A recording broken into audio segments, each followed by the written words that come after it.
Tiagão, agora nós estamos caminhando para um quadro muito especial aqui do Pode Sonhar, que para você é mamata, vendedor nato. Pô, você não sabe o tanto que a gente pensou, falando, velho, o que a gente vai dar para o Thiago vender?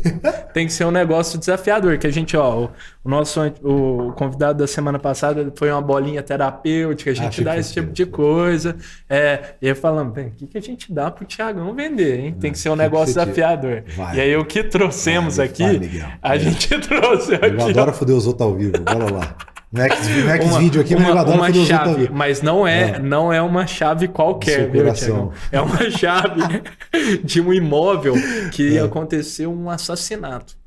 Teve um assassinato no imóvel e aqui você vai ter que vender essa chave pra gente.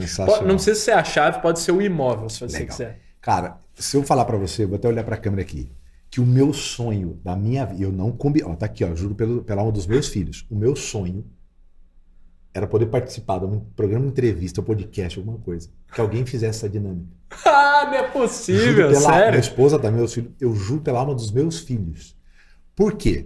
Cara, por quê? E aí por quê? Conta pra nós. Porque é foda, né? Se a gente... E é a primeira vez, Thiago? É a primeira vez. Não é possível. O meu sonho, eu falei, cara, meu sonho é ir um dia no Danilo Gentili e ele fazer essa dinâmica comigo. Era o meu sonho fazer isso aqui, mas eu tô fazendo com alguém muito melhor que o Danilo Gentili, que é o Miguel. Muito. Que moral, hein? Cara, e eu vou te explicar por quê. Eu vou explicar pra você que tá vendo aqui, eu quero saber. Por que meu sonho era fazer isso. Porque essa dinâmica, ela ficou muito conhecida da caneta do Jordan Belfort, que é o Lobo de Wall Street. Né? Vendo essa caneta pra mim na mesa lá. Cara, aquilo dentro daquele contexto, no copy, aquilo ficou genial, né? Me vira caneta e tal. Aquilo, viralizou no mundo de vendas. No mundo todo. E aquilo, ele trouxe um dos conceitos, das premissas de venda, que é a necessidade. Então, no final, o cara precisava assinar um negócio e ele não tinha caneta. Então, aquilo ali é uma das premissas de venda, que é a necessidade. Pode chamar de gatilho, premissa, tal, da necessidade. E o que é legal? Durante muitos anos, antes do próprio Jordan Belfort, quem é de mais idade e trabalha com venda há mais tempo, e trabalhou em empresas medianas, deve ter participado de exercícios do mesmo calibre, que hoje beiram o ridículo, e antes também era, mas é que ninguém antes tinha essa noção.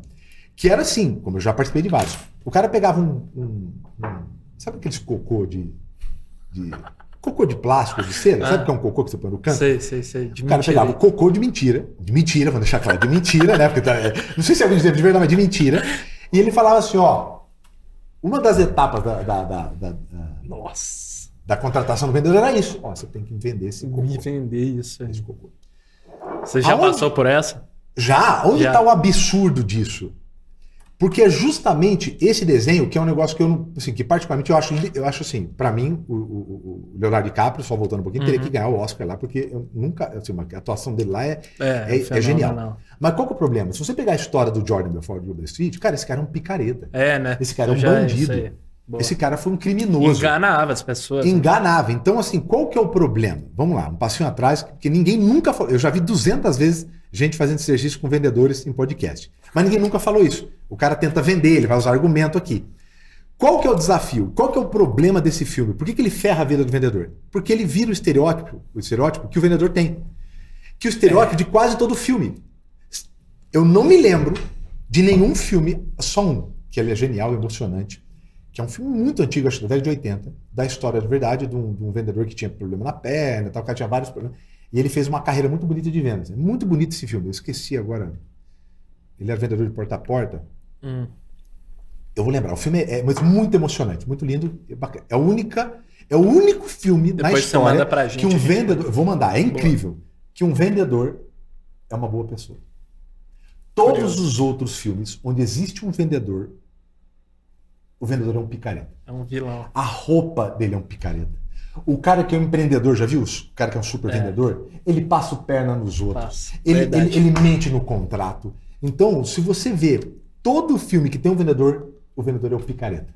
E esse é curioso. E esse é justamente isso que o Jordan Belfort. E essa técnica, por exemplo, é legal dentro de um contexto. Mas aonde que está o segredo da venda? Esse imóvel, se morreu alguém ou não, se ele tem 5 quartos ou 1, se ele fica na Zona Sul ou Zona Norte, é aonde que está o desafio de venda. Não existe jornada de venda. O que existe é jornada de compra. De compra. Tá. E nós adaptamos a venda à jornada de compra. Então, para eu te vender uma casa, por exemplo, se alguém morreu ou não, se alguém vive lá ou não, ou se é na sua zona norte, eu tenho que entender como é que você chegou até aqui. Tá, boa. Esse é justamente que você separa vendedor do profissional de vendas. Tá. E é justamente isso. Quando eu pego uma casa dessa e começo a usar argumentos para você... Atributos, não sei o quê. Cara, isso é... Onde que está o valor de um produto ou de um serviço? De uma casa ou de um serviço? O valor está em quem compra, não em quem vende. As pessoas compram pelo motivo dela. Não muito menos no produto em si, né, John? Tem gente que paga 500 mil reais num carro, mas não paga 80 reais por mês num plano de saúde para a mãe ou para o filho. Para nós, você pode falar que é um absurdo. Mas esse já é um ponto do vendedor. O vendedor não julga. O vendedor entende o que o cliente dá valor. Legal isso. Esse é o primeiro ponto. Para mim é um absurdo. Mas se para ele isso tem valor, você não sabe o histórico. Não sabe. Esse cara, talvez, era filho de uma empregada que morava na casa do patrão da empregada e o dono tinha um carro e o sonho dele era ter esse carro.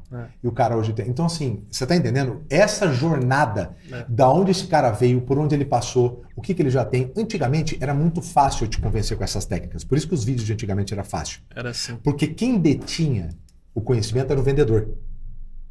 Hoje, quando um cliente chega no vendedor, não sei se você sabe nessa pesquisa, mais de 70% do que ele precisa para tomar uma decisão, ele já sabe. Já pesquisou antes o produto, já o sabe. O vendedor, ele é mais um curador do que um cara que convence. Ele precisa entender quais são as dores, o que esse cara já viu, qual o nível de conhecimento, em que momento ele está de vida, o quanto ele tem disponível e qual a pressa dele. Perfeito. Quando eu entendo isso, eu pego essas informações e faço uma curadoria com o que ele sabe e com o que eu sei. Perfeito. E junto nós tomamos uma decisão. Agora, se eu tento vender uma casa para você, imagina que eu tento vender uma casa para você, não sei das suas informações, não sei quais são as suas jornadas, não sei por onde você veio, não te fiz pergunta nenhuma, como a maioria dos vendedores ainda faz. E você vai comprar uma casa onde teve um homicídio lá dentro. E essa pessoa, quando era criança, o pai dela morreu dentro da casa, num assalto. Então, qual que é a possibilidade? Eu posso falar que a casa tem 32 quartos e fica no centro de Itaim, por 100 mil reais. 100 mil reais. Essa pessoa não vai comprar isso. Porque as pessoas compram pelos motivos dela, não pelos seus. Sim. Então, quando eu vou usar argumentos, gatilhos, eu vou usar baseado naquilo que ela acredita. Exato. Então, se eu entendo que você precisa morar perto da escola do filho, que o seu sonho é ter uma casa com 4 suítes porque você quer levar sua mãe para morar lá, que você está cansado, não aguenta mais rodar 1h30 porque você mora do outro lado, que você tem condições financeiras para poder bancar isso através ou de um financiamento ou de uma carta de crédito. Essas informações eu vou utilizar para passar para você. Que incrível. Porque se eu passo muitas informações, eu acabo confundindo a sua cabeça. Gente com muita informação fica na dúvida e cliente na dúvida não compra. Então a minha parte aqui é muito mais de perguntar para você entender tudo isso que eu falei do que usar argumento para uma casa de venda. Boa. Então a primeira coisa que eu entenderia, se você caiu como um lead, por exemplo, certo? Se você caiu como lead, Thiago, eu tenho interesse nessa casa. A primeira coisa que eu iria perguntar é, que bacana, Paulo, tira só uma dúvida. O que te chamou a atenção nesse imóvel? Entendi. Aí você descobrir, então...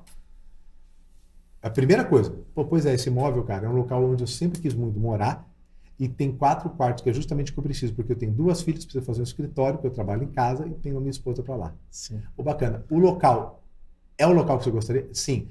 Ao redor ou no raio daquilo, interessaria ou somente nesse bairro? Entendeu? Eu vou começar a fazer um trabalho de curadoria, muito mais de pergunta do que de oferta para apresentar para você. E aí depois eu vou fazer. Legal. Então, de acordo com o que eu entendi, deixa eu ver se eu entendi. Depois do levantamento, eu vou usar o que a gente chama. Deixa eu ver se eu entendi. Eu vou qualificar e vou repassar aquilo que é importante para você, o que você está procurando. A partir do momento que eu entendi o que você está procurando, eu vou falar, legal, Paulo, então deixa eu te passar. Essa casa, os pontos positivos são isso aqui. O que a gente tem de desafio nessa casa? Essa casa, ela está com 60 mil reais de débito atrasado. Essa casa, há 2 anos atrás, foi um caso de homicídio. Aí eu vou passar para aqui para você. Paulo, isso não tem nenhum desafio mais, isso já foi passado, o processo já foi fechado. Isso é um desafio para começar? Eu não vou nem tentar te convencer se isso for impeditivo. Isso, porque as pessoas... não tem convencimento se o cara não tem interesse, né? Não quer. Um medo muito grande, um irritador, como diz o Raul Candeloro, professor, um irritador muito alto, ele é 10 vezes mais forte do que uma emoção positiva. Então, se ele tem algo que ele não quer de jeito nenhum, eu posso dar 10 argumentos positivos. Isso daqui que ele não quer de jeito nenhum, impede. Então, numa conversa de vendas, a primeira coisa que eu tento levantar é o que você não quer de jeito nenhum. Mais do que o que você está procurando. Para ver se o que você não quer de jeito nenhum, isso aqui vai acontecer.